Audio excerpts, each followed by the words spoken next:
ఓం శుక్లాంబరధరం విష్ణుం శశివర్ణం చతుర్భుజం ప్రసన్నవదనం ధ్యాయే సర్వవిఘ్నోపశాంతయే. ఓం శ్రీకృష్ణ పరబ్రహ్మణే నమః. శ్రీమద్భగవద్గీత అథ త్రయోదశోऽధ్యాయః. క్షేత్రజ్ఞ విభాగయోగః. 30వ శ్లోకం.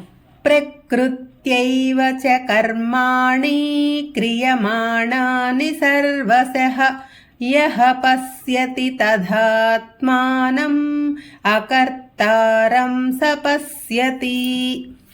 ఈ కర్మలన్నీ ప్రకృతి చేస్తూ ఉంది, తాను చేయటం లేదు. ఈ కర్మలకు నేను అంటే నాలో ఉన్న ఆత్మ కర్మ కాదు అని ఎవరు తెలుసుకుంటారో అటువంటి వాడు ఆత్మను గురించి తెలుసుకున్నవాడు అవుతాడు. మనం ఈ ప్రకృతిలో సంచరిస్తున్నాము.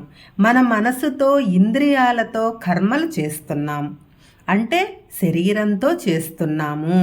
అలా చేసేటప్పుడు నేనే ఈ శరీరము అనే కర్తృత్వ భావనతో చేస్తున్నాము.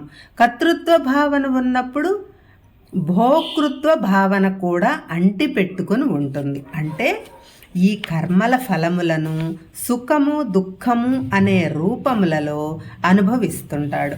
ఇప్పుడు మీరు అనవచ్చు, ఇందులో తప్పేముంది, సుఖము దుఃఖము లాభము నష్టము ఇవన్నీ మామూలే కదా, అనుభవిస్తే పోలేదా అని అనుకోవచ్చు. వినటానికి బాగానే ఉంటుంది, కానీ ఈ సుఖ దుఃఖ నివృత్తి మనం అనుకున్నట్టు ఈక్వల్గా ఉండదు. కాస్త సుఖము మరింత దుఃఖం, మధ్యలో కాస్తంత సుఖం, అనంతమైన దుఃఖం. 10 రూపాయలు వచ్చాయని సంతోషించే లోపల 10 పోయాయనే దుఃఖం వెంటనే ఉంటుంది. ఉన్నది పోతుంది, ఆ పైన వచ్చింది పోతుంది. అదే సామెత నిజమవుతుంది. సంపన్న కుటుంబంలో పుట్టిన అడ్డమైన అక్రమాలు చేసి ప్రజాధనం దోచుకుని జైలుకి వెళ్ళిన వాళ్లను మనం చూస్తున్నాం. కాబట్టి సుఖదుఖాలు మనం అనుకున్నట్టు రావు. కాబట్టి మానవుడు చేసిన కర్మ ఫలితం పునర్జన్మ లభిస్తుంది. జన్మ వెంట జన్మ వేస్తూ ఉంటుంది. ఆ జన్మలు కూడా మనం అనుకున్నట్టు రావు, వారిష్టం వచ్చినట్టు వస్తాయి. వచ్చిన జన్మను అనుభవించటమే మానవ కర్తవ్యం.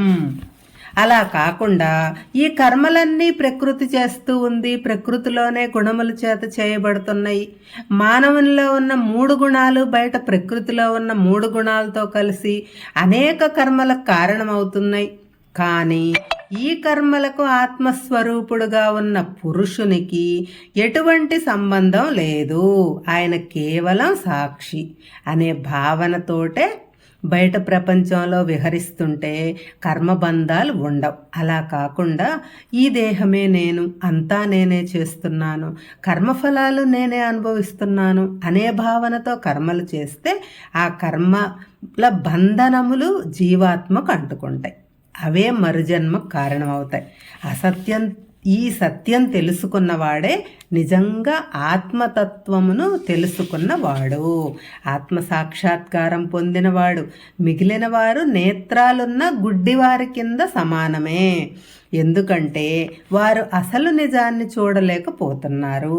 అంతా నేనే చేస్తున్నాను, అంతా నా వల్లే జరుగుతూ ఉంది అనే భ్రమలో మాయలో పడి కొట్టుకుంటున్నారు. దీనికి కావలసింది జ్ఞాన నేత్రము. ఆ జ్ఞాన నేత్రములో చూడగలిగిన వాడు మానవునికి ఈ ప్రపంచం అంతా ఒక మాయగా, మిథ్యగా, కలలో కనపడే దృశ్యంగా కనపడుతుంది.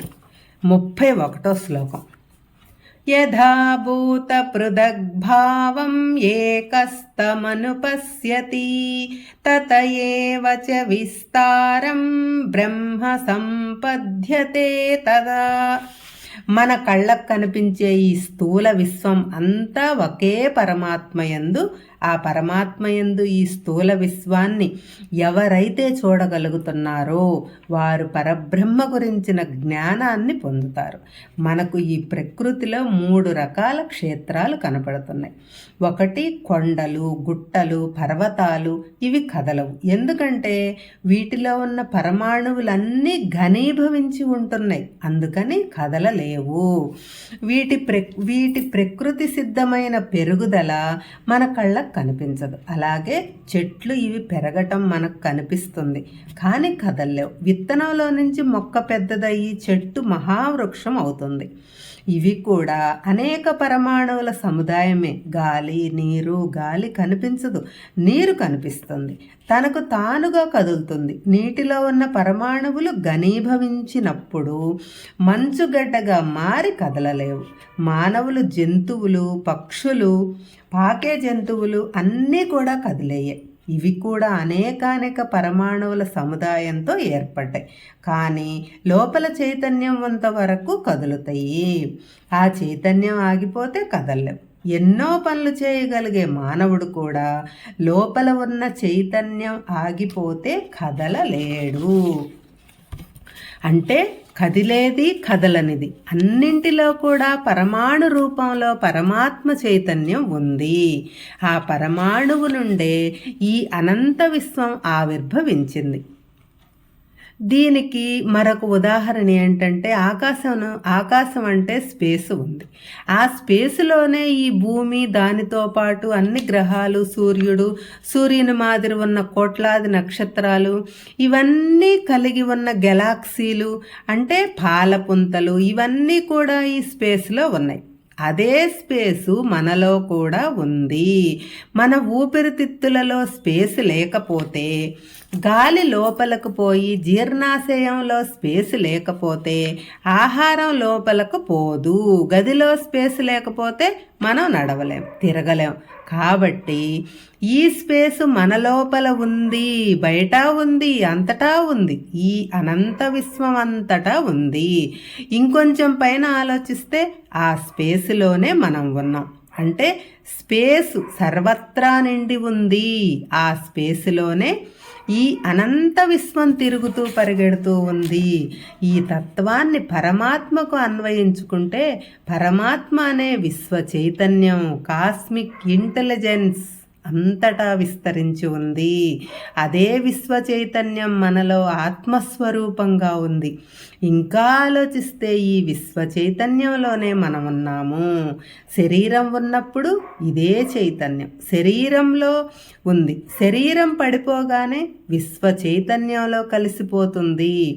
అంటే ఈ అనంతమైన విశ్వ చైతన్యంలో నుండి చరాచర జీవరాశులు పుడుతున్నాయి, మరలా ఈ చైతన్యంలో లీనమైపోతున్నాయి. కేవలం ఈ శరీరం ధరించినప్పుడే పేరు, ఆకారంతో ప్రకటింపబడుతున్నాయి. ఇదే విషయాన్ని ఈ శ్లోకంలో ప్రతిపాదించారు వ్యాసుల వారు. కాబట్టి అన్నింటిలో పరమాత్మను, పరమాత్మలో అన్నింటినీ చూసేవాడు బ్రహ్మ సంపద్యతే, అంటే బ్రహ్మను పొందుతున్నాడు.